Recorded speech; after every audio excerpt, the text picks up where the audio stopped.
Bonjour, aujourd'hui je vais vous révéler la vérité choquante sur tous ces produits enrichis en protéines qui envahissent les supermarchés, et ce que vous allez découvrir va peut-être vous faire économiser beaucoup d'argent et protéger votre santé.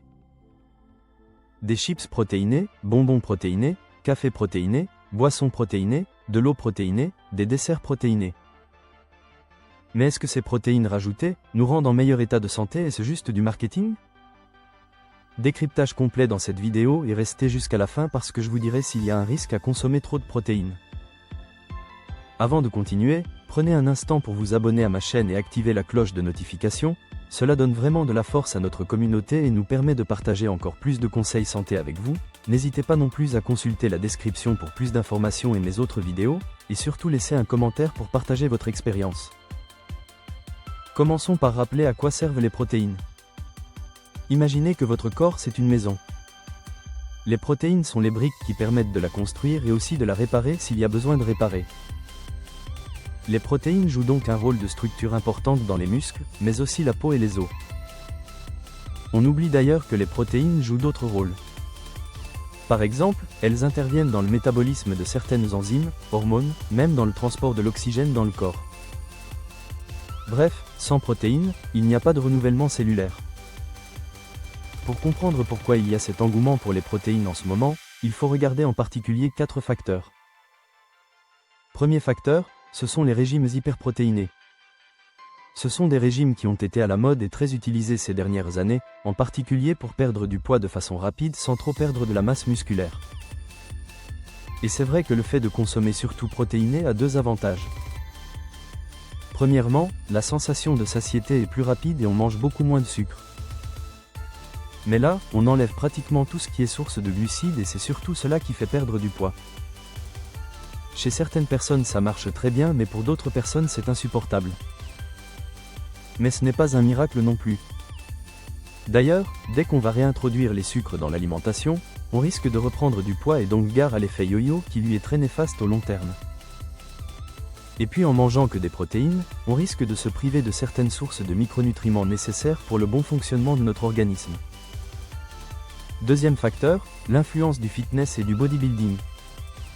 De nos jours, il y a un engouement pour le sport et en particulier le fitness et c'est une très bonne chose.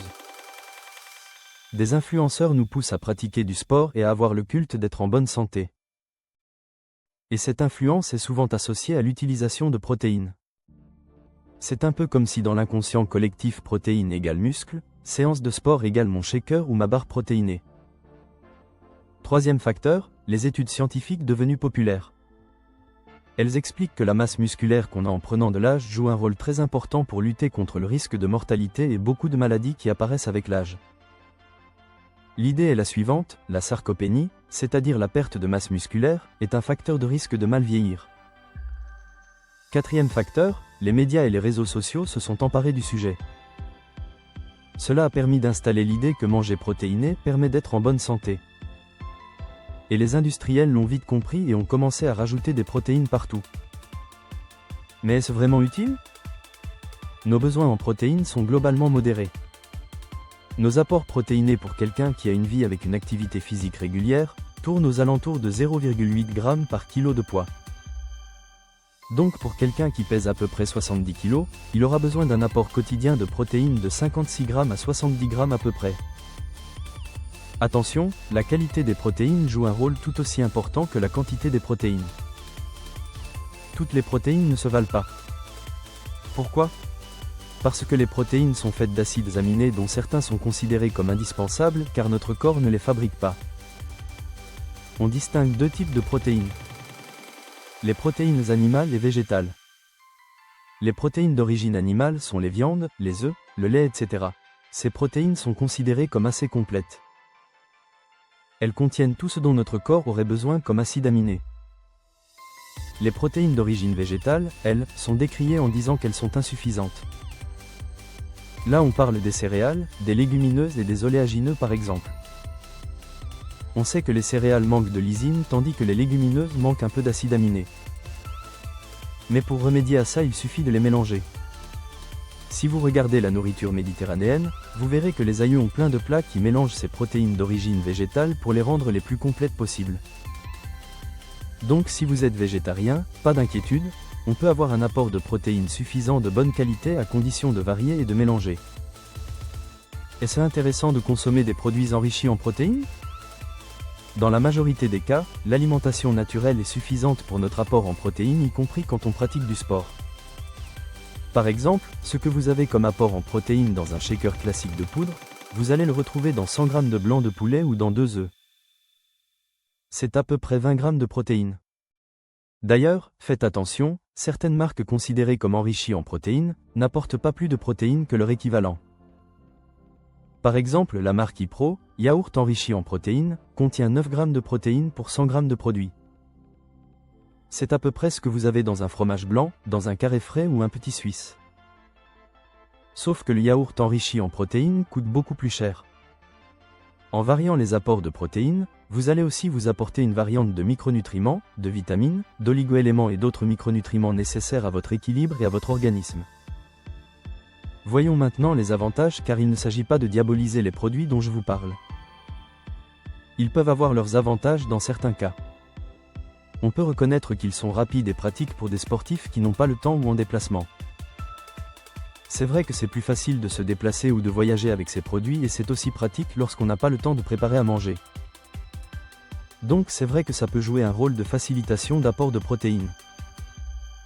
Quelquefois, c'est utile aussi chez des personnes qui ont des difficultés à manger. Ça peut être des sportifs de haut niveau, qui mangent déjà une bonne quantité et qui n'arrivent pas à manger plus, pour apporter des protéines supplémentaires. Ou des personnes âgées qui n'arrivent plus à manger. Leur appétit est fortement diminué ou leur estomac ne supporte plus de manger de façon importante. Et là, les apports protéinés par des aliments enrichis en protéines semblent intéressants. Mais c'est important aussi de rappeler qu'ils ont quelques limites. Premièrement, ce sont souvent des aliments industrialisés. Or, souvent il y a des produits chimiques rajoutés pour stabiliser. Un autre inconvénient, quand on regarde l'emballage vous voyez riche en protéines mais c'est aussi très riche en sucre. Or, malheureusement, les effets négatifs du sucre sont nettement au-dessus des effets positifs des protéines que le produit apporte. Et puis ça reste très calorique. Et là, pas de chance, notre corps ne sait pas stocker les protéines. Ça veut dire que si on en consomme de façon excessive, quand on va manger des protéines, le corps va les utiliser pour réparer les muscles. Mais si on lui apporte encore plus de protéines, il ne sait pas les mettre de côté, il va les utiliser comme source d'énergie. Ce qui veut dire qu'il ne va pas utiliser les autres sources d'énergie. Or, quand on a trop de sources d'énergie, il fait quoi le corps?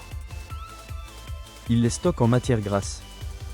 Donc finalement, si on mange trop de protéines et qu'on ne les consomme pas, eh bien, on risque de prendre du poids. Et le dernier inconvénient, c'est le coût. C'est vrai que ça peut coûter un peu plus cher de rajouter des protéines, mais c'est surtout du marketing. Les industriels l'ont compris et ils peuvent augmenter le prix au kilo. Moralité, ces produits peuvent être très intéressants dans certains cas précis, mais en même temps, ils ont beaucoup d'inconvénients.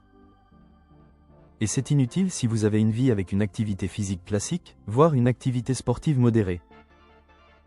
Pas besoin d'aller chercher tous ces aliments riches en protéines qui vont vous coûter plus cher que votre alimentation et vous priver de la variété et du plaisir de l'alimentation normale. Voilà, vous connaissez maintenant la vérité sur ces produits enrichis en protéines qui envahissent les supermarchés. Dans la plupart des cas, c'est du marketing pur et votre alimentation naturelle suffit amplement à couvrir vos besoins, même si vous pratiquez du sport régulièrement. Prenez bien soin de vous.